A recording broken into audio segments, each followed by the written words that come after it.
우리는 사도행전 강해를 하고 있습니다. 여러분, 사도행전은 영어로 액츠라고 합니다. 액츠는 활동한다, 움직인다, 또 어떠한 삶의 모습들을 이야기하게 되겠습니다. 실질적으로 사도행전에 보게 되면은 많은 사도들의 활동이 나와 있음을 볼 수가 있습니다. 우리가 베드로가 여러분 복음을 전하면서 유대인을 중심으로 많은 사람들이 하나님 앞에 회개하고 돌아오는 장면을 전반부에서 봅니다.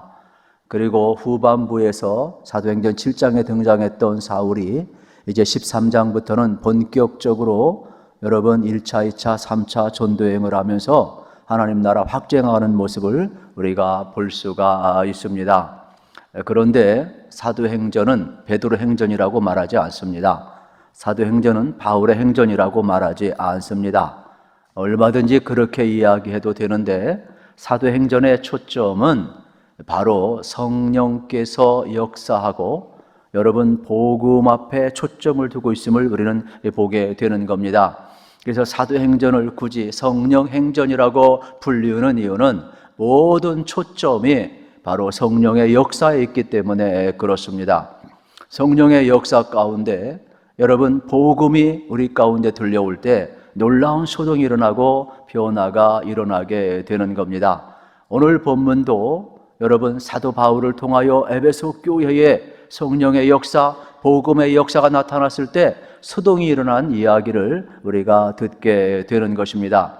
그래서 오늘 본문 23절에 보게 되면은 이렇게 에베소 쪽에서 일어난 소동을 이렇게 표현하고 있습니다. 그때쯤 되어 도로 말미암아 적지 않은 소동이 있었으니 말씀을 하고 있습니다. 그때쯤이 언제입니까? 이미 지난주에 말씀을 드렸습니다. 지금 에베소에 와 있는 것은 바울이 3차 전도 여행 중간에 와 있다고 말씀을 드렸습니다. 2차 전도 여행 때 그는 순위 전도하기 때문에 에베소를 잠깐 있다가 갔습니다. 그런데 3차에 와서는 이 에베소 지역에 다시 한번 온전한 복음의 회복과 성령의 역사 가운데 온전히 교회를 세우고 연약한 성도를 세워가고 있는 장면을 보게 되는 겁니다. 그런데 여기 3차에 와서 복음을 전하는데 여기 에베소 지역은 우상의 도시입니다. 그래서 지난주에도 엄청난 소동이 일어났습니다. 바울을 통하여 복음을 접한 사람들이 우상 숭배를 또 매직을 다 내려놓습니다. 그리고 그런 마술책, 은장색, 오만을 다 불로 태워버렸습니다. 수많은 재산의 손해를 보고도 그들은 거룩한 삶으로 믿음의 길로 돌아가고 있습니다. 이러한 소동을 유심히 지켜보는 사람들이 에베소 지역에 많아지기를 시작을 합니다. 그리고 이 에베소 지역은 여러분이 잘 아는 것처럼 여러분 놀라운 일들이 지금 벌어지고 있음을 볼 수가 있습니다. 그는 먼저 유대인들에게 전하기 위해서 회당에서 복음을 전했지만은 이분들은 전부 다 거부를 하게 되는 것입니다. 그래서 그는 두란노 서원을 빌려가지고 2년 동안 복음을 전했는데 놀라운 일은 뭐냐? 이 에베소 지역에 믿는 사람이 더해지고 높은 사람들, 관리들, 여러분 예수 믿는 역사가 일어나기를 시작을 한 겁니다. 그래서 바울은 이 복음의 전략을 회당 전략에서 두란노 서원을 빌려서 전도하는 전략으로 바꾸게 되는 겁니다. 이건 뭘 의미하느냐? 유대인들에게 먼저 복음을 전했지만은 복음은 하나님을 믿는 사람에게도 전파되어야 되지만은 동시에 두란노 서원의 전략은 이방인에게도 여러분 하나님을 모르는 사람에게도 복음은 동시에 전파되어야 된다는 것을 우리에게 가르쳐 주고 있습니다. 그래서 바울은 두란노에서 복음을 전하고 있는 겁니다. 이미 사도행전 19장 10절에서 우리는 확인을 했습니다. 2해 동안 이같이 하니 아시아에 사는 자는 유대인이나 헬란이나 다 주의 말씀을 듣더라. 2해 동안 이 두란노 서원에서 2년 동안 가르쳤다라는 겁니다. 그런데 여기 아시아 사람, 헬라 사람들 전부 다 복음을 듣는 장면을 우리는 볼 수가 있습니다. 그뿐만 아닙니다. 마태복음 10장 34절에 보면 예수님께서도 내가 화평을 주러 온 줄로 생각하지 말라, 화평이 아니요 검을 주러 왔노라고 말씀을 했습니다. 우리는 예수 믿고 평안하고 안주하기를 원합니다. 누구나 그럴 수 있습니다. 그러나 예수님은 우리가 평화를 얻고 안주하기를 원하지 않습니다. 내가 검을 주러 왔다고 이야기를 하고 있습니다. 이 검은 죽이는 검이 아닙니다. 이 검은 살리는 검입니다. 그러면서 예수님께서는 동시에 똑같은 말씀을 누가복음 12장 49절에서 이렇게 이야기합니다. 내가 불을 땅에 던지러 왔노니 이 불이 이미 붙었으면 내가 무엇을 원하리요? 여러분, 예수님께서는 우리에게 살리는 검을 주기 위해서 왔습니다. 예수님께서는 우리에게 살리는 불을 주기 위해서 왔다라는 겁니다. 그러므로 예수님이 불을 주러 온 목적, 우리는 분명히 복음을 들으면 우리의 가슴에 불이 붙게 되어 있습니다. 초대교회에 이들이 기도하였을 때 불이 붙으니까 여러분 가만히 있을 수가 없었습니다. 움직인 겁니다. 그 뜨거움이 예수를 전할 수밖에 없었습니다. 세상을 향해 나갈 수밖에 없었습니다. 예수가 그리스도라고 전할 수밖에 없었습니다. 그들은 변화를 겪으면서 이 변화된 삶을 통하여 끊임없이 증언된 삶을 살아가고 있는 겁니다. 오늘 우리도 마찬가지입니다. 예수 믿을 때에 우리는 여러분 불을 받아야 합니다. 예수님이 우리 안에 오면 우리는 놀라운 변화를 경험하게 되는 겁니다. 그러므로 예수님이 준 이 불은 우리의 가슴을 뜨겁게 합니다. 십자가 앞에 감격하지 않을 인생이 어디 있습니까? 부활의 생명이 들어왔는데 뜨겁지 않은 인생이 어디 있겠습니까? 하나님의 말씀이 살아있는데 여러분 어떻게 바울만 살아있겠습니까? 바울을 주님이 만나주시고 나서 그의 마음속에는 항상 하나님의 말씀이 살아있었습니다. 그래서 히브리서 4장 12절에 있는 말씀처럼 하나님의 말씀은 언제나 활력 있어 살아있어서 여러분 어떻습니까? 정말로 좌우의 날선 어떤 것보다 예리하고 혼과 영과 및 관절과 골수를 찔러 쪼개기까지 한다고 그랬습니다. 바울을 살리는 말씀은 바울을 변화시켰고, 바울이 에베소에 가서 우상의 도시에서 복음을 증언할 때 거부하는 자도 있었지만은 믿는 자가 있었다는 사실입니다. 오늘 우리도 마찬가지입니다. 여러분 안에 하나님의 말씀이 살아있으면 여러분 인생은 바뀔 줄로 믿습니다. 그래서 하나님의 말씀이 살아있어서 그 말씀이 내 인생의 기준입니다. 내 영혼에, 내 속에 있는 어둠을 몰아내고 진리의 말씀이 여러분 새겨져야 하는 겁니다. 그래서 내 상한 마음도, 내 상한 육체도, 내 여러분 시들은 영혼도 살리는 역사가 있어야 되는 것. 이게 주님이 주는 검이고 이게 주님이 주는 불인 겁니다. 이게 살아있는 하나님의 말씀인 것입니다. 그래서 죄에 대해서는 수술을 하고 여러분 하나님의 진리의 말씀 우리를 자유케 하면서 우리 영혼의 자유를 주고 하나님의 뜻 가운데 살아갈 수 있도록 은혜 주시고 있음을 우리는 보아야 된다는 사실이 되겠습니다. 저는 오늘 말씀을 준비하면서 진정한 부흥은 뭐냐? 우리 가운데 불이 임하는 겁니다. 우리 가운데 검이 임하는 겁니다. 우리 가운데 생명의 역사가 나타나는 겁니다. 복음이 능력이 되고 생명이 되고 그래서 빛이 되어서 우리가 변화될 때 내 속에 하나님의 말씀이 살아있는 게 부흥인 겁니다. 이것이 영적인 진동이고 소동이 되겠습니다. 우리에게는 이러한 소동이 필요합니다. 여러분, 세상의 소동은 남을 불난케 하고 죽이는 소동입니다. 그러나 복음 안에서 일어난 소동은 우리 어떻게 합니까? 죄악과 싸워 이기는 검이 될 것이고 성령의 불이 될 것이고 하나님의 말씀이 살아있어서 나를 바꿀 겁니다. 말씀이 기준이 되게 합니다. 능력이 임할 겁니다. 생명이 임할 겁니다. 빛이 임할 겁니다. 변화가 임할 겁니다. 내가 변화되었는데 왜 세상에 선한 영역이 안 맺히겠습니까? 내가 안 변하니까 세상이 안 변하는 겁니다. 여러분들이 가는 곳곳마다 세상은 변화되게 되어 있음을 믿으셔야 합니다. 그래서 우리 그리스도인으로 살아간다는 것은 자부심을 가지고 살아가야 됨을 오늘 본문을 통해서 발견할 수가 있습니다. 세상에 소란을 일으킨 주인공이 24절, 27절에 나오고 있습니다. 즉 데메드리오라 하는 어떤 은장색의 은으로 아데미의 신상 모형을 만들어 직공들에게 적지 않은 벌이를 하게 하더니 그가 그 직공들과 그러한 영업하는 자들을 모아 이르되 여러분도 알거니와 우리의 풍족한 생활이 이 생업에 있는데 이 바울이 에베소뿐 아니라 거의 전 아시아를 통하여 수많은 사람을 건의하여 말하되 사람의 손으로 만든 것들은 신이 아니라 하니 이는 그대들도 보고 들은 것이라. 우리의 이 영업이 천하여질 위험이 있을 뿐 아니라 큰 여신 아데미의 신전도 무시당하게 되고 온 아시아와 천하가 위하는 그의 위엄도 떨어질까 하노라 하더라 말씀하고 있습니다. 여기 데메드리오라는 사람이 선동하기를 시작을 합니다. 왜냐하면은 이 에베소 지역에는 아데미의 신전이 있습니다. 아데미의 신전은 얼마나 큰지 모릅니다. 특별히 건강과 여러분 풍요를 상징을 하고 있습니다. 여기에서는 무슨 짓을 했느냐? 이 에베소 쪽의 모든 사람들이 음란한 짓을 했습니다. 거기에는 제사장인데 제사장들은 남자들은 고자입니다. 여자 사제들은 전부 다 유방을 내어놓고 매음행위를 행했습니다. 그래서 에베소 지역 전체가 거기에는 제정신이 아닙니다. 지음제가 있고 향이 있어서 거기에 들어가기만 하면 다 취하게 되는 겁니다. 광란의 파티가 이루어지는 겁니다. 그리고 나서 그들은 어떻게 나올 때에 거기에서 은장색 새겨진 이 직공들이 만든 이러한 심볼 상징되어 있는 그러한 우상 조각들을 전부 사가는 겁니다.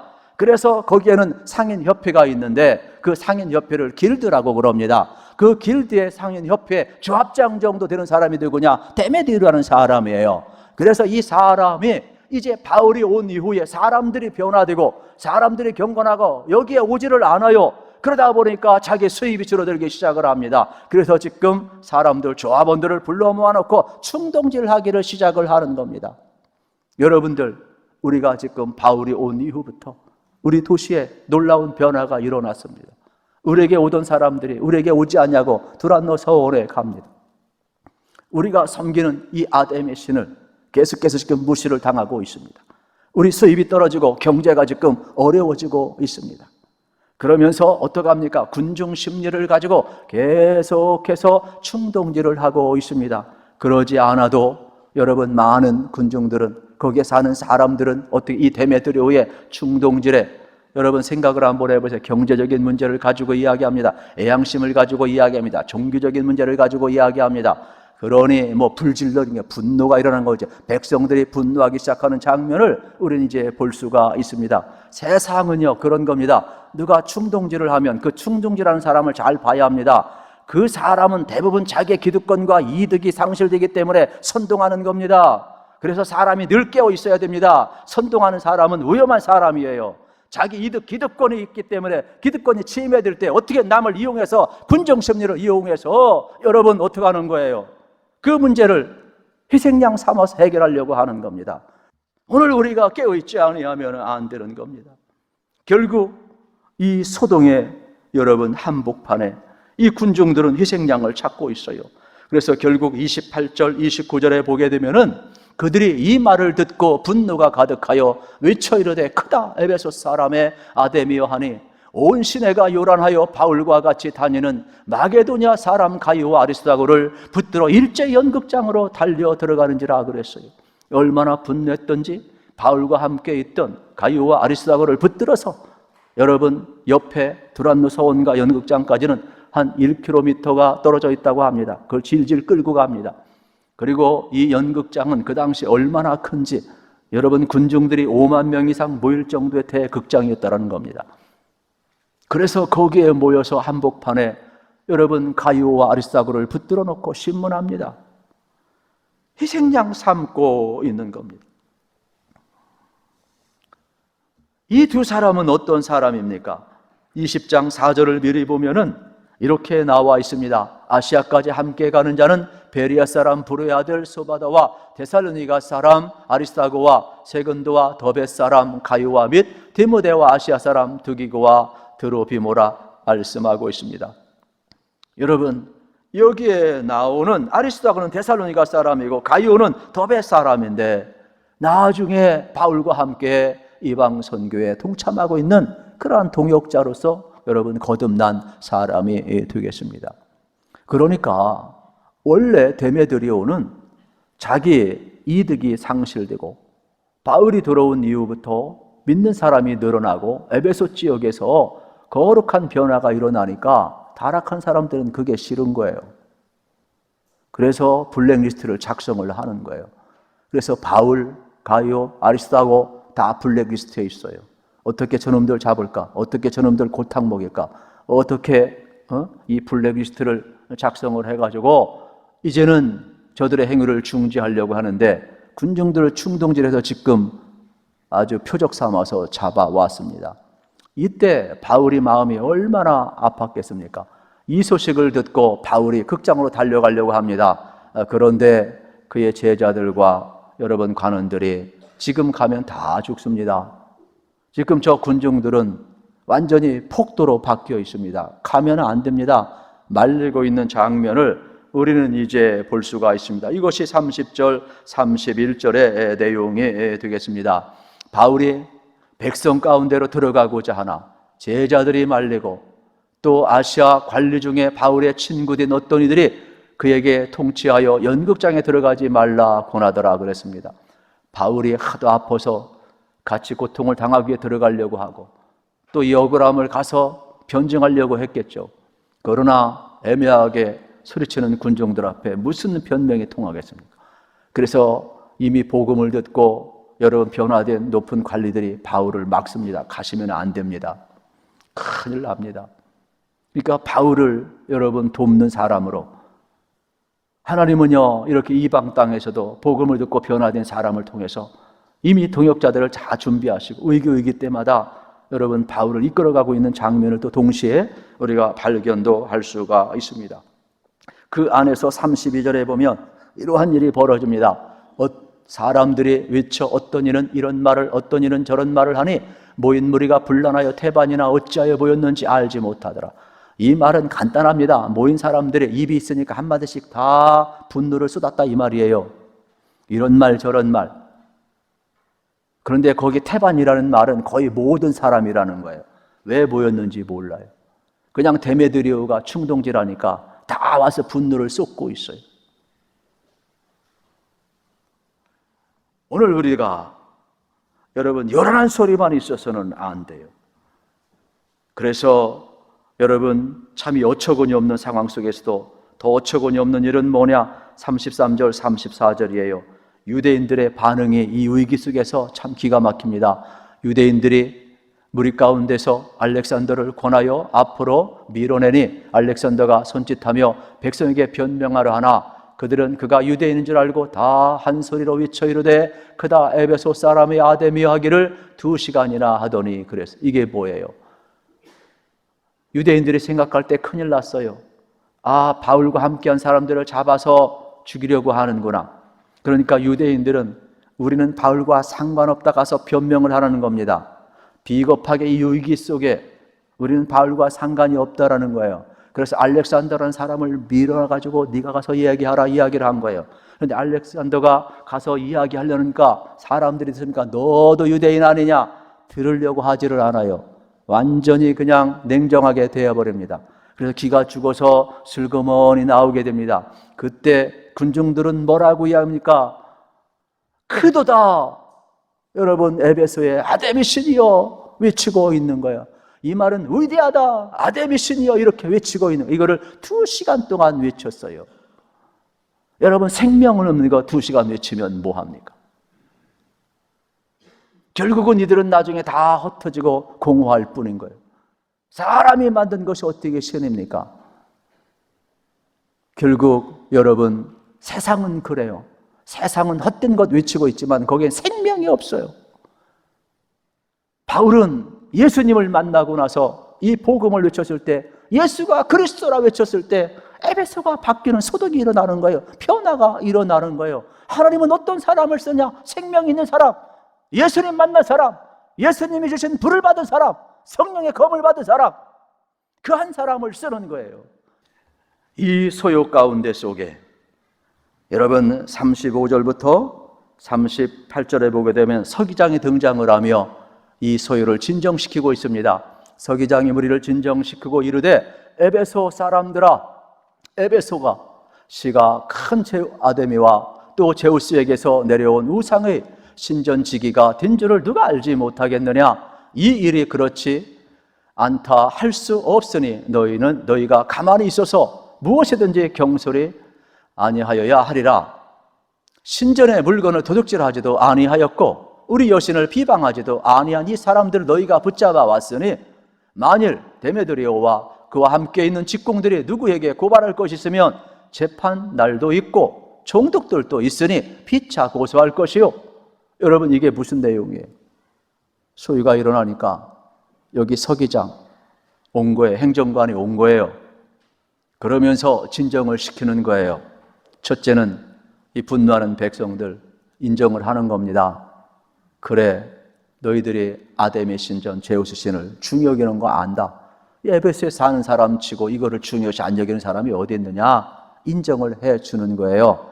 그리고 나서 두 번째 이야기를 합니다. 그런데 너희가 잡아온 사람들은 이 사람들은 우리가 섬기는 신을 모독한 적도 없고 이 사람들은 우리의 신상을 훔쳐간 적도 없다. 그냥 그 사람들은 그들이 여호와를 믿을 뿐이고 주님을 믿을 뿐이지 우리에게 해댄 것이 없지 않느냐 정확하게 짚고 있어요. 그리고 세 번째, 너희들이 잡아온 이 가이오와 아리스다고 같은 사람을 너희들이 잡아왔는데 그러면 정식으로 재판을 하라. 정식으로 고소를 하라. 왜 합법적으로 총독 앞에 고소할 수 있고 재판받을 수 있는데 왜 불법을 행하느냐 정확하게 짚어주고 있는 겁니다. 그리고 네 번째로는 뭐라고 이야기합니까? 이렇게 소유를 일으키는 것은 뭐라고 그래요? 바로 소유죄에 해당이 되니까 로마 총독이 올 때에는 너희들에게 책임을 물을 것이다. 질서를 불란하게. 로마는요, 질서를 어지럽히는 것을 가장 중지로 여겼습니다. 그렇기 때문에 백성들이 이 소유죄를 묻는다고 그러니까 전부 흩어져 버리는 거예요. 여러분, 원래 그런 겁니다. 군중들은 대단한 것 같지만 왜 모였는지도 모르고 2시간 동안 헛된 소리나 외치고 있다가 그냥 자기 책임 부른다고 하니까 배상 청구한다고 그러니까 다 흩어지는 게 군중이에요. 여러분, 오늘 우리가 어떠한 사람으로 살아야 되겠어요? 세상에 소동을 일으키고 남을 죽이고 여러분 분란을 일으키는 그러한 군중으로 살아야 되겠습니까? 아니면은 정말로 성령의 불을 받아서 여러분들이 말씀의 검을 받아서 여러분도 살리고 여러분 만나는 모든 사람들을 변화시키는 정말로 하나님의 사람으로 우리가 살아가야 되겠습니까? 저는 여러분들이 이 땅을 살리는 거룩한 소동이 이미 여러분 가운데나 여러분이 살아났으니까 여러분을 통해서도 여러분 아름다운 역사가 일어나기를 우리 주님의 이름으로 축복합니다. 여러분 때문에 여러분 직장이 평화롭기를 축복합니다. 여러분 때문에 교회가 평안하기를 축복합니다. 여러분 때문에 우리 사회가 평안해야 될 줄로 믿습니다. 지도자는 소란을 진정시키는 사람이지 이념으로 네 편 내 편 갈라쳐가지고 국론을 분열시키는 건 지도자가 아닙니다. 진정한 지도자는 여러분 여기 서기장처럼 소유를 진정시키고 하나가 되게 만드는 사람이에요. 그래서 우리 그리스도인들이 깨어 있어야 되는 겁니다. 우리 그리스도인들은 어느 곳에 가든지 이렇게 서기장처럼 여러분 샬롬의 역사, 평화의 역사, 이 위기의 순간에 이 폭도들을 진압을 하고 질서를 잡고 여러분 문제를 해결하고 하나님의 역사를 불러일으키고 있지 않습니까? 그래서 41절에 보게 되면은 조용해진 이 군중들의 이에 그 모임을 흩어지게 하니라 말씀을 하고 있는 것입니다. 그렇습니다. 군중은 항상 두 모습입니다. 분노하기 위해서 모여 있고 결국 책임을 지라고 그러면 책임 안 지려고 흩어지는 게 군중입니다. 그러나 우리 그리스도인들은 성령의 불을 받은 사람이에요. 우리 그리스도는 내 안에 복음으로 소동이 일어난 사람. 그래서 내가 죽고 예수로 살고 십자가와 부활의 은혜를 체험했기 때문에 이제는 삶의 방식이 달라요. 예수님 따라 살아가는 거예요. 믿음 따라 살아가는 거예요. 말씀 따라 살아가는 거예요. 내가 변화되었으니까 이 불이 나를 가만히 있지 않게 하는 거예요. 그래서 변화된 모습이 세상에 나가고 이게 복음이 증거가 되고 이게 영향력을 미치게 되고 세상을 바꿔가는 겁니다. 내 안의 변화는 여러분 선한 영향력으로 나타난다는 것을 여러분이 알으셔야 되겠습니다. 그러므로 이제부터 여러분의 모든 기준이 하나님의 말씀이 되고 여러분 믿음의 결단을 가지고 살아가기를 우리 주님의 이름으로 축복합니다. 저는 여러분의 삶이 여러분 복음의 이 승리 방식을 잘 이어받으셔서 정말 하나님의 말씀이 기준되고 믿음의 결단을 따라서 살아가는 귀한 역사가 꼭 일어나기를 우리 주님의 이름으로 축복합니다.